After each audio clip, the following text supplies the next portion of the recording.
কি যে বলিস না, আজকে তো আমার মা ধরে পিটিনি দেবে। আমি সন্ধ্যার আগে বাড়িতে যাব না, তুই চলে যেতে পারিস। একা যাবো কেন? চল আমরা একসাথেই বাড়ি যাই। দিনা, ট্রেনের আওয়াজ শোনা যাচ্ছে, যাবি দেখতে? ট্রেনের আবার কি দেখে রে? রোজই তো যায়। আরে চল না। আচ্ছা তুই যখন এত করে বলছিস তাহলে চল। বাবা গো, কত বড় ট্রেন! এত বড় ট্রেন আমি আগে কখনো দেখিনি। ট্রেন তো এত বড় হয়, তুই এমন করছিস না আগে কখনো দেখিসনি? আগে দেখেছি, কিন্তু আজকে যেমন সামনে থেকে দেখছি এভাবে দেখা হয়নি। হয়েছে, এবার চল। রাত হলে আমার বাড়ি যেতে ভয় করবে। আচ্ছা চল। এই আমরা কোন দিকে এলাম? ও গোপাল, আমার তো মনে হচ্ছে আমরা রাস্তা হারিয়ে ফেলেছি। একটা পুরনো আমলের বাড়ি দেখা যাচ্ছে, ও বাড়িতে কেউ আছে কিনা দেখি। নিশ্চয়ই আমাদের রাস্তা দেখিয়ে দেবে। ওরে বাবা, আমার তো ভয় করছে, একটা ভুতুড়ে বাড়ি। দিনা, ও পাশে একটা পুকুর দেখা যাচ্ছে, পুকুরে একেবারে অল্প জল। কত মাছ! চল আমরা মাছ ধরি। সন্ধ্যা হয়ে গেছে, মাছ ধরতে গেলে বাড়ি ফিরতে রাত হয়ে যাবে। দেরি যখন হয়েছে একেবারে মাছ ধরে তারপর বাড়ি ফিরবো। পুকুরে নাম তো। ঠিক আছে, নামছি।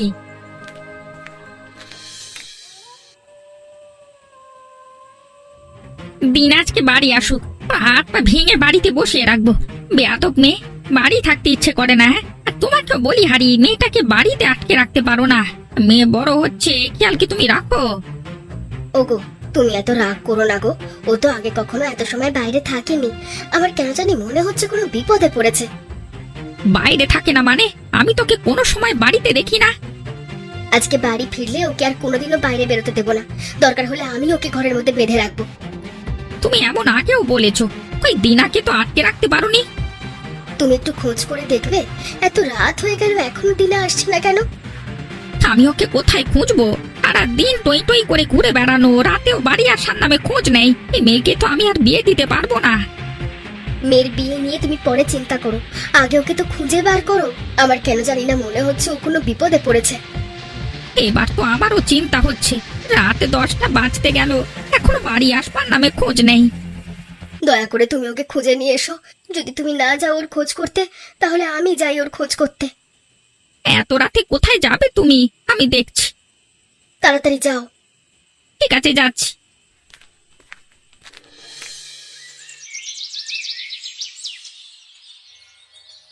বাবা ছাড়া সন্তান মানুষ করা অনেক কঠিন গো। আজকে যদি গোপালের বাবা বেঁচে থাকতো তাহলে ছেলেটা এমন অধঃপতনে যেত না। সেই কাল সকালে বাড়ি থেকে বার হয়েছে, এখনো ছেলের কোনো খবর নেই। মা দেখো, আমি কত মাছ ধরে নিয়ে এসেছি। আমি তোর জন্য চিন্তা করতে করতে শেষ হয়ে যাচ্ছি, আর তুই ভোরবেলা মাছ নিয়ে বাড়ি ফিরছিস। আমি আর দিনা সারা রাত ধরে মাছ ধরেছি। জানো মা, আমরা রাস্তা হারিয়ে ফেলেছিলাম। তারপর রাস্তা খুঁজতে খুঁজতে একটা পুরনো আমলের বাড়ি দেখতে পাই। সে বাড়ির পাশে পুকুর থেকে আমরা মাছ ধরেছি। রাস্তা চিনে বাড়ি আসলি কেমন করে? ওই বাড়ির একজন ছেলে ভোরে পুকুর পাড়ে ব্যায়াম করতে এসেছিল, উনি আমাদের রাস্তা চিনিয়ে দিয়েছে। তোকে নিয়ে দেখছি আমার চিন্তার শেষ নেই। তুই আর কোনোদিনও বাড়ির বাইরে যাবি না। এ তুমি কি বলছো মা? আমি দিনাকে বলেছি এখন থেকে প্রায় ওই পুকুরে মাছ ধরতে যাব। আমি বুঝতে পারছি এই ছেলের জন্য আমাকে একদিন চোখের জল ফেলতে হবে। ও মা, তুমি এমন করছো কেন? তুমি এমন করলে আমার যে কষ্ট হয়। আমার জন্য কি তোর একটু কষ্ট হয় না? যদি আমার জন্য তোর কষ্ট হতো তাহলে তো আমার কথা শুনতিস। এই মাছগুলো নাও তো, আজকে আমি বড় মাছের মাথাটা খাবো। মাছগুলো এখানে রেখে স্নান করে ঘরে ওঠ। আচ্ছা মা, আমি স্নান করতে পুকুরে গেলাম, তুমি কিন্তু খুব তাড়াতাড়ি রান্না করবে। হ্যাঁ করবো, তুই এবার যা। এটা কি দিনাদের বাড়ি? আপনি দয়া করে দিনাকে ডেকে দিতে পারবেন? আমি দিনার বাবা, আপনি যা বলবার আমাকে বলুন। ওই রেল লাইনের পাশে পুরনো দোতলা বাড়িটা আমাদের। আমার বাবার নাম অনিমেষ। সেদিন দিনা আর একটা ছেলে আমাদের পুকুরে মাছ ধরেছে। ওরা রাস্তা চিনে বাড়ি আসতে পারছিল না, আমি ওদের পথ দেখিয়ে দিয়েছিলাম। এইসব বলে আর লজ্জা দেবেন না। আমার মেয়েটা বয়সে বড় হয়েছে, কিন্তু বুদ্ধি হয়নি। ওকে নিয়ে যে কি করব? আপনার মেয়ে দেখতে ভারী সুন্দর। আপনারা যদি রাজি থাকে তাহলে আপনার মেয়েকে আমি বিয়ে করতে পারি। এই কি বলছেন আপনি? আমরা যে গরিব মানুষ, আপনি কেন এমন গরিবের বাড়িতে বিয়ে করবেন? দেখুন, আমি গরিব বড় লোক কিছু বুঝি না। আমি খালি দেখতে সুন্দর এমন একজন মেয়েকে বিয়ে করতে চাই। আসলে আমার মা বাড়িতে একা থাকে, তাই মায়ের কথা ভেবেই বিয়েটা করতে চাই। আমি মেয়ের মার সাথে কথা বলে আপনাকে জানাবো। সত্যি বলতে আমরা এই মুহূর্তে দিনার বিয়ের জন্য প্রস্তুত না। বিয়ের খরচ নিয়ে আপনি কিছু ভাববেন না, যা খরচ হয় সব আমি দেব। আপনি খালি বিয়ের ব্যবস্থা করুন। আপনি আমাকে একটু সময় দিন, তাছাড়া আপনার মা কি এ বিয়েতে রাজি হবে? আমি পছন্দ করলেই হবে। আমাদের বাড়িতে আপনার মেয়ের কোনো কষ্ট হবে না, ওখানে রাজরানী হয়ে থাকবে। আমাকে কয়েকটা দিন সময় দিন। ঠিক আছে, আপনি ভেবে দেখুন। আমি তাহলে এখন আসি। আপনি কি ভাবলেন আমাকে কয়েকদিনের মধ্যে জানাবেন? ঠিক আছে বাবা।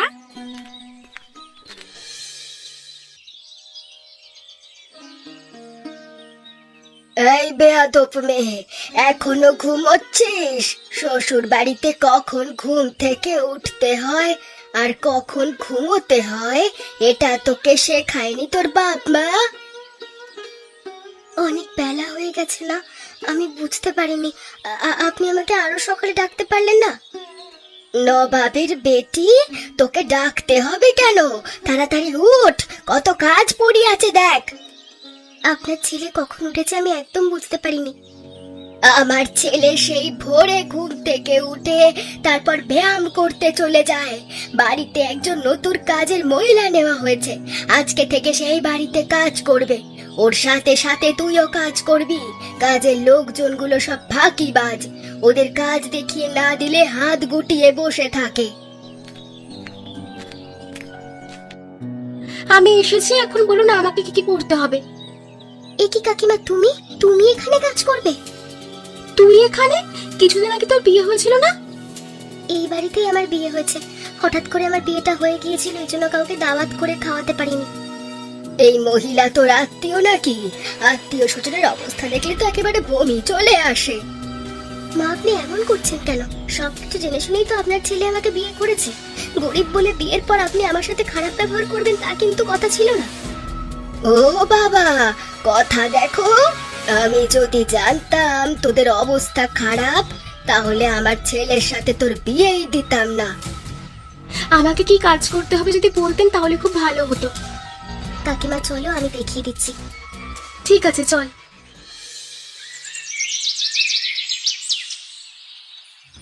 তুই এখানে কি করছিস? আমাকে না জানিয়ে মাছ ধরছিস কেন? জামাই বাবু যে, তা কেমন আছো? কে তোর জামাই বাবু? হ্যাঁ, ফালতু ছেলে কোথাকার। জামাই বাবু, আপনি আমাকে চিনতে পারছেন না? এই আবার জামাই বাবু বলে? এই বেয়াদব ছেলে, বেরো বেরো, বেরো। বুঝতে পেরেছি, আপনি আমাকে চিনতে পারছেন না তো, এই জন্য এমন খারাপ ব্যবহার করছেন। আমার চিনবার দরকার নেই, তুই এখান থেকে চলে যা। এই পুকুরে মাছ ধরবার সাহস হয় কি করে তোর? জামাই বাবু, আমি দিনার বন্ধু। দিনা আমাকে মাছ ধরবার অনুমতি দিয়েছে। ওই প্রথম যেদিন এখানে মাছ ধরছিলাম সেদিনই আপনি দিনা আর আমাকে দেখেছিলেন। কেন, আমরা পথ হারিয়ে ফেলেছিলাম, আপনি আমাদের পথ চিনিয়ে দিয়েছিলেন। দিনাকে ওই দিন দেখবার পরই তো আপনি ওকে বিয়ে করেছেন। তোকে এত কথা বলতে কে বলেছে রে? এই, আমি কি তোর পরিচয় জানতে চেয়েছি? আর দিনা অনুমতি দেওয়ার কে? এটা আমার বাড়ি, আমি যা বলবো তাই হবে। জামাই বাবু, আপনাকে কেমন অচেনা লাগছে। প্রথম যেদিন আপনাকে দেখেছিলাম আপনি এমন ছিলেন না। এই, তুই আবার আমাকে জামাই বাবু বলে ডাকলি? আর একবার যদি জামাই বাবু বলে ডাকিস তোর অবস্থা কিন্তু খারাপ হবে বলে দিলাম। জামাই বাবুকে তাহলে কি বলে ডাকবো? এই রে, এ কি করলাম? ছেলেটা মরে গেল নাকি? নিঃশ্বাসও তো নিচ্ছে না। আমি তোকে একেবারে শেষ করে দিতে চাইনি। এখন আমি কি করব? একটা কাজ করি, এই পুকুরের মধ্যে ওকে মাটি চাপা দিয়ে রাখি। হ্যাঁ, তাড়াতাড়ি যাই। বিয়ের পর আমাদের মেয়েটা একবারও বাড়ি আসেনি। কতদিন পর যে মেয়েকে দেখবো। বড় বাড়িতে বিয়ে দিয়েছি, দিনা অনেক সুখে আছে নিশ্চয়ই। এক প্রকার জোর করি তো মনোজ আমাদের দিনাকে বিয়ে করেছে। এমন ভাগ্য কজনের হয় বলো তো? অনেক কপাল করে আমাদের মেয়ে জন্মেছিল। হ্যাঁ গো, এটাই মনে হচ্ছে। নইলে এত বড় লোক বাড়িতে আমার মেয়ের বিয়ে হবে, এটা কি আমরা কখনো ভেবেছিলাম? না গো, আমরা তো কখনো ভাবিনি। রাস্তা তো মনে হচ্ছে অনেকটা গো, এতটা পথ হেঁটে যেতে পারবো? হেঁটে যাওয়া ছাড়া কোনো উপায় নেই যে। ওইদিকে কোনো গাড়ি ঘোড়াও চলে না, ট্রেন চলে, কিন্তু আমাদের ওই দিক দিয়ে ট্রেনে ওঠা যায় না। উফ, হাঁটতে হাঁটতে যে হাঁপিয়ে গেলাম গো। আর কত পথ এভাবে হাঁটতে হবে তো বুঝতে পারছি না। একটু কষ্ট করো, মেয়ের বাড়ি গিয়ে ভালো মন্দ খেয়ে শরীরে তোমার শক্তি ফিরে আসবে। হ্যাঁ, ভালো মন্দ বুঝি আমার একা খেতে দেবে? ঠিক আছে, দিনা যখন আমাদের ভালো মন্দ রেঁধে খাওয়াবে তখন আমি খাবো আর তুমি না খেয়ে বসে থেকো। হ্যাঁ, তাকিয়ে তাকিয়ে আমার খাওয়া দেখো। তা কি করে হয়? এই প্রথমবার মেয়ের বাড়ি যাচ্ছি, পোলাও মাংস খাবো। আহা, ভাবতেই কেমন যেন লাগছে। এই দেখো, খাওয়ার কথা বলে গিয়ে তোমার জিভ দিয়ে লাল পড়ছে। তুমি এত লোভী তা আমার জানা ছিল না। হ্যাঁ, নাল তো আমার জিভ দিয়ে পড়ছে, আর তুমি দোষ দিচ্ছ আমার। এইসব আলোচনা এবার বাদ দাও তো। মজা করতে করতে আসলাম বলি দ্রুত পৌঁছে গেলাম। ওই দেখো দিনার শ্বশুর বাড়ি। ও মা, তাই তো, তাড়াতাড়ি চলো।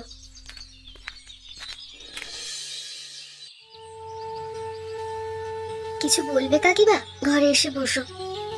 মারে, আমার গোপালকে খুঁজে পাওয়া যাচ্ছে না রে। ওই যে সেদিন আমার সাথে ওই বাড়িতে এসেছিল, তারপর যে কোথায় চলে গেল আমি কিচ্ছু জানি না। ওই দিন থেকে আমার গোপাল বাড়ি যায়নি। এই তুমি কি বলছো? ওই দিন গোপাল আমার কাছে এসেছিল। ও বলেছিল তোদের পুকুর থেকে মাছ ধরবো।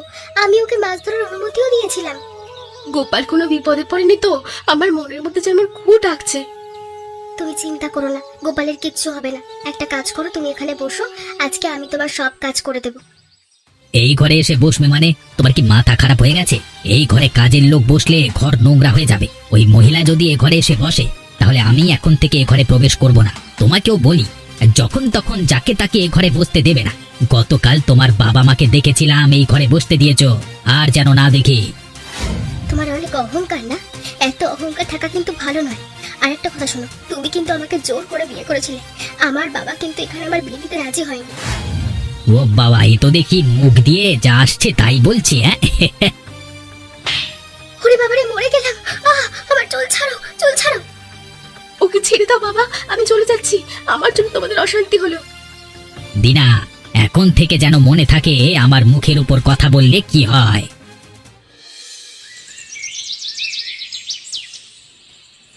কালকে সকালে আমরা বাড়ি চলে যাব গো। আমরা এখানে এসেছি, সেটা আমাদের জামাইয়ের ভালো লাগেনি। শুধু জামাইয়ের কথা বলছো কেন? তিনার শাশুড়িও তো কেমন যেন ব্যবহার করে। ভেবেছিলাম মেয়ের বাড়ি এসে ভালো মন্দ খাবো। আমাদের তো একবেলা মাছ ভাতও খেতে দেয়নি, এখন ডাল আর আলুর তরকারি দিয়ে ভাত দিয়েছে। বড়লোক হলে কি হবে, এদের মন খুব ছোট। আমার কেন জানি মনে হচ্ছে এই বাড়িতে আমার মেয়ের বিয়ে দেওয়াটা একদম ঠিক হয়নি। মেয়ে আমাদের একদম সুখে নেই। আমি তো একেবারে বিয়ে দিতে রাজি ছিলাম না। এক প্রকার জোর করে আমার মেয়েকে মনোজ বিয়ে করেছে। বিয়ের আগে মনোজের ব্যবহার একেবারে অন্যরকম ছিল। যদি বুঝতে পারতাম ও খারাপ, তাহলে কি ওর সাথে আমার মেয়ের বিয়ে দিতাম? সকালে ঘুম থেকে উঠেই চলে যাব। আজকে রাতটা কষ্ট করে পার করে দিই। আপনাদের এখানে থাকতে অসুবিধে হচ্ছে না তো? কোনো অসুবিধে হলে আমাকে জানাবেন।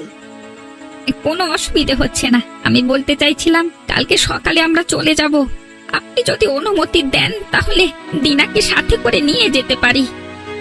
আপনারা যাবেন ভালো কথা, কিন্তু দিনাকে সাথে করে নিয়ে যাবেন এই কথা আর একেবারে মুখে নিয়ে আসবেন না। সেই বিয়ের পর থেকে একবারও দিনা বাড়ি যায়নি। আপনি দয়া করে অনুমতি দিন। দিনা আপনাদের সাথে যাবে না। এই বাড়িতে কেউ বউ হয়ে এলে আর কখনো এই বাড়ি থেকে যেতে পারে না। এ কেমন কথা? এই বিষয় নিয়ে আমি আপনাদের সাথে কোনো কথা বলতে চাই না। কাল সকালে আপনাদের সাথে দেখা হবে। বাবা মা সকালেই চলে যেতে চেয়েছিল, আমি যেতে দিলাম না। ভাবছি আমি বাবা মায়ের সাথে বাড়ি চলে যাব। একবার বাড়ি যেতে পারলে এই বাড়িতে আর কখনো ফিরবো না। তোকে তো যেতে দেবে বলে মনে হয় না রে। আর তুই চলে গেলে এই বাড়িতে আমি আর কোনদিনও কাজ করতে আসবো না। নতুন করে কোথাও একটা কাজ খুঁজে নেব। সেই ভালো, তোমাকে আর আসতে হবে না। আমার গোপালটা যে কোথায় চলে গেল, বেঁচে আছে না মরে আছে কিছুই বুঝতে পারছি না। কতদিন হয়ে গেল ওকে ছাড়া আছি। সত্যি গো, ও তো তোমাকে ছাড়া থাকতে পারে না। তাহলে গেল কোথায়? কেন জানি না মনে হচ্ছে আমার ছেলেটা আর নেই। ও যদি বেঁচে থাকতো তাহলে আমাকে ছেড়ে দিতে পারতো না। এমন কথা বলো না। আমার পায়ের কাছে কি একটা বাঁধলো। দেখো কাকিমা, আমার পাটা কেটে গেছে। কিসে কাটলো রে? এখানে তো কিছু নেই, দেখি তো। এ বাবা, এটা কি রে? আমি দেখছি। ও বাবা গো, এত হার! ও কাকিমা, চলো পালাই। আমাদের গোপালের জামা দেখা যাচ্ছে। ওই দিন তো এই জামাটাই পরা ছিল গোপাল। ওদিন আয়, তোমার গোপাল রে, গোপাল। গোপাল, এত বড় ক্ষতি কে করলো? যে গোপালের এত বড় ক্ষতি করেছে সে যেন শেষ হয়ে যায়। উপরওয়ালা যেন তাকে এমন মৃত্যু দেয় যাকে যেন সে ভয় পেয়ে যায়। চলো কাকিমা, আমরা এখান থেকে যাই।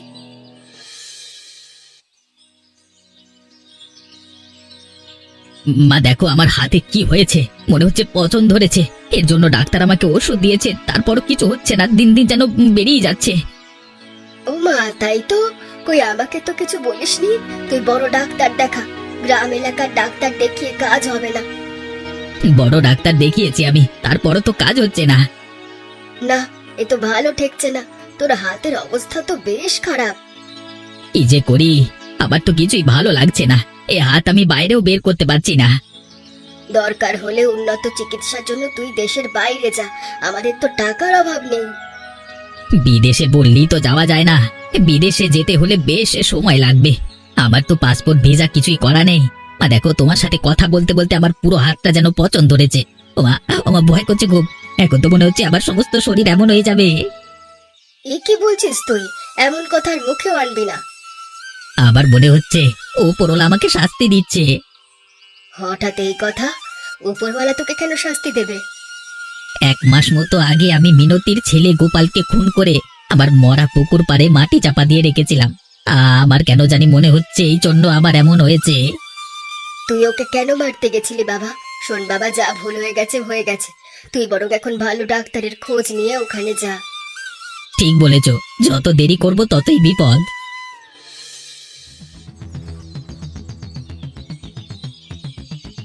বেশ হয়েছে, তোমার এই অবস্থার জন্য আমার একটুও খারাপ লাগে না। অনেক অহংকার তোমাদের। আমার বাবা মা অনেক কষ্ট পেয়ে এখান থেকে চলে গেছে। তোমরা যে কি খারাপ ব্যবহার করেছো আমি মেনে নিলাম, কিন্তু গোপালকে কেন খুন করেছো? এত মানুষ তুমি। তুই আমার ছেলেকে কি বলছিস? আমার ছেলেকে নিয়ে একটা বাজে কথা বললে তোকে কিন্তু গোপালের মতো উপরে পাঠিয়ে দেব। তাই নাকি? দাও না, দেখছেন না আপনার ছেলের কি অবস্থা হয়েছে? আপনার অবস্থা এর চেয়েও বেশি খারাপ হবে। আমার মুখে মুখে কথা বলবি না বললাম। আর কোনোদিনও আপনার মুখে মুখে কথা বলবো না, কারণ একটু পরে আমি এই বাড়ি ছেড়ে চলে যাব। এই বাড়িতে কেউ থাকবে না। মিনতি কাকিমা আমার কাজ করতে আসে না। আমার মা বাবা দুদিনের জন্য বেড়াতে এসে তারাও চলে গেছে, একটু পরে আমিও চলে যাব। কোথায় যাবি তুই? এই বাড়িতে বিয়ে করেছে আসে, সে আর কোথাও যেতে পারে না। তোমরা একটু চুপ করো, আমার খুব কষ্ট হচ্ছে। দেখো আমার সমস্ত শরীর পচে গেছে। মা তুমি দিনার সাথে আর খারাপ ব্যবহার করো না। বাবা, তুই সুস্থ হয়ে যাবি, আমি তোর কিচ্ছু হতে দেব না। মা, আমার যাওয়ার সময় হয়ে গেছে। দিনা, তুমি আমাকে ক্ষমা করে দাও। মরবার আগে বুঝতে পেরেছি পাপ করে কেউ ভালো থাকে না। বাবা কথা বল, তুই চুপ করে গেলে কেন? আপনার ছেলে আর নেই, আমিও আপনাকে ছেড়ে চলে যাচ্ছি। আমাকে ছেড়ে তুই কোথাও যাবি না। আমি আর এই পরিবারে কখনো আসবো না।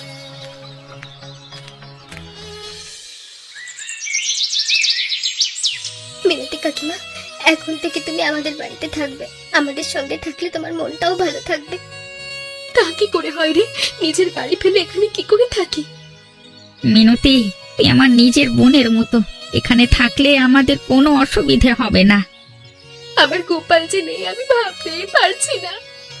কষ্ট পেও না, আমরা তো আছি। হ্যাঁ গো, এখন থেকে তোমরাই আমার সব। দিনামা, তুই যে ওই বাড়ি থেকে মুক্তি পেয়েছিস, আমি যে কি শান্তি পাচ্ছি তোকে বলে বোঝাতে পারবো না। তোর শাশুড়ি আসতে দিল? তোমার জামাইয়ের শরীরে পছন ধরে মরে গেছে, আমি শাশুড়িকে একা রেখেই চলে এসেছি। খুব ভালো করেছিস, তোকে আমি আবার স্কুলে ভর্তি করে দেব। তুই মানুষের মতো মানুষ হবি, নিজে প্রতিষ্ঠিত হবি, তারপর তোর নিজের সিদ্ধান্ত তুই নিজে নিবি। একদম ঠিক বলেছো তুমি। এই না হলে আমার বাবা। এমনই মজার মজার গল্প দেখতে আমাদের চ্যানেলকে সাবস্ক্রাইব করতে ভুলবেন না।